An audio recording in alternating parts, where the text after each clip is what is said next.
नमस्कारम। स्वागत है आप सभी दर्शकों का लोकल मीडिया न्यूज़ चैनल में। प्रजापिता ब्रह्मा कुमारी ईश्वरीय विश्वविद्यालय गुमला शाखा के मेडिकल विंग एवं हेल्थ टूर चैनल के द्वारा गुरुकुल कोचिंग संस्थान टीएसपी रोड गुमला में नशा मुक्त भारत अभियान एवं स्वस्थ जीवन का आधार मानसिक संतुलन विषय पर कार्यक्रम रखा गया। इस कार्यक्रम के मुख्य अतिथि के तौर पर जिला फार्मेसी तंबाकू निषेध इकाई से सदर अस्पताल गुमला से वंदना स्मिता जी व अति विशिष्ट अतिथि बीके ममता बहन एवं जीवंती बहन तथा विशिष्ट अतिथि के तौर पर बीके मंगल भाई की गौरवमयी उपस्थिति में कार्यक्रम संपन्न हुआ। साथ ही साथ संस्थान के निर्देशक रविंद्र सिन्हा जी ने कहा कि इस तरह का कार्यक्रम होना कहीं न कहीं गुमला जैसे क्षेत्र के लिए वरदान साबित होगा और हमारे गुमला जिले में नशा करने वालों की ग्राफ में कमी आएगी। साथ ही मंगल भाई ने अपने जीवन के अनुभव को साझा किया, जिससे कि युवाओं में एक नई प्रेरणा जागृत हुई। साथ ही बीके ममता बहन ने कहा कि समाज में बदलाव लाने से पहले हमें स्वयं को बदलना होगा, तब हम बदलाव लाने का माध्यम बन सकते हैं। इस कार्यक्रम में संस्थान के शिक्षक और सैकड़ों की संख्या में विद्यार्थी शामिल हुए। कार्यक्रम में पंकज कुमार, उत्तम कुमार आदि की गौरवमयी उपस्थिति रही। इस तरह का कार्यक्रम युवाओं को एक नई दिशा देने का कार्य करेगी। और विकार है काम, क्रोध, लोभ, मोह, अहंकार, साथ ही साथ मैं ईश्वर को साक्षी मानकर यह प्रण करता हूँ करती हूँ कि अपने जीवन से और समाज में भी एक नए बदलाव की शुरुआत आज करता हूँ। थैंक्स कर सकते हैं अपने मन। आप लोग के सामने उपस्थित हुए हैं नशा मुक्ति अभियान को लेकर के। ये दुनिया में अभी ये नशा जो है हर एक व्यक्ति के अंदर में फैला हुआ है और ये हमारे जीवन को बहुत ही नेगेटिव प्रभावशाली मतलब हमारे जीवन को बहुत प्रभावित करती है। हम लोग सेवा में जाते हैं जेल में भी, वहाँ पर एक भाई ने बताया कि मैं कैसे जेल आया। वो दो भाई थे, दोनों में से एक व्यक्ति नशा किया हुआ था और एक गुटखल की लकड़ी जो होती है, हाँ, तो गुटखल की लकड़ी की वजह से उनके दोनों के बीच में लड़ाई हुआ और उन्होंने अपने भाई को नशा जो किया था वो जान से मार दिया। इसीलिए ये जो है हमारे जीवन को कहाँ से कहाँ ले जाती है। हाँ, नशा करने वाला व्यक्ति जो होता है, नशा व्यक्ति का विवेक को छीन कर देता है।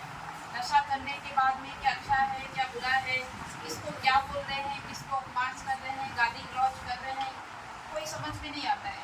बाद में होश में आता है, व्यक्ति को समझ में आता है कि कितना बड़ा नुकसान हुआ है।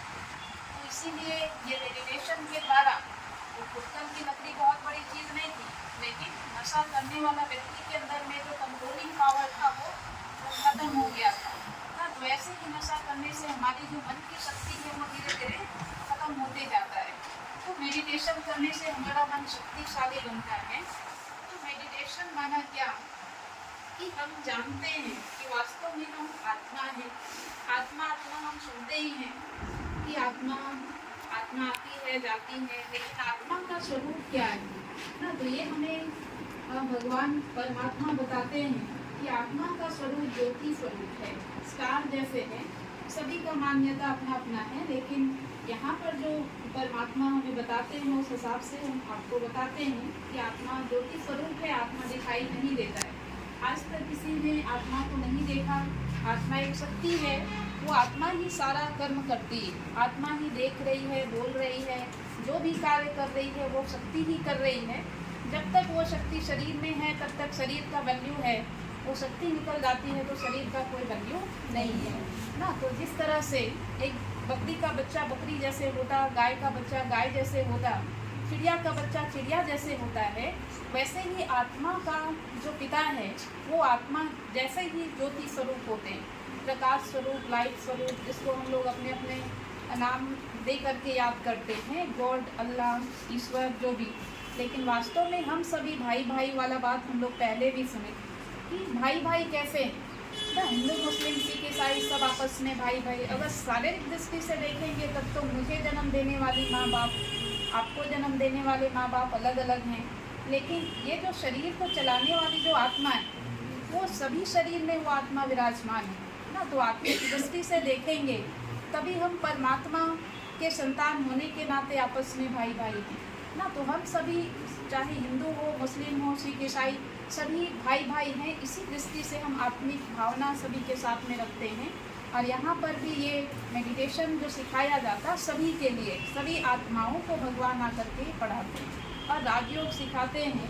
इससे हमारे जीवन में बहुत परिवर्तन होता है। तो कैसे मेडिटेशन करना, माना स्व स्थिति में स्थित होकर उस परमात्मा ज्योति स्वरूप को याद करते हैं ना। एक दूसरे को याद जैसे करते हैं वैसे ही उनको याद करते हैं ना। तो हम, हमारा जो स्थिति है, हम जो आत्मा है, आत्मा का स्वधर्म है शांति ना। जैसे पानी का स्वधर्म, पानी का अपना गुण होता है शीतलता।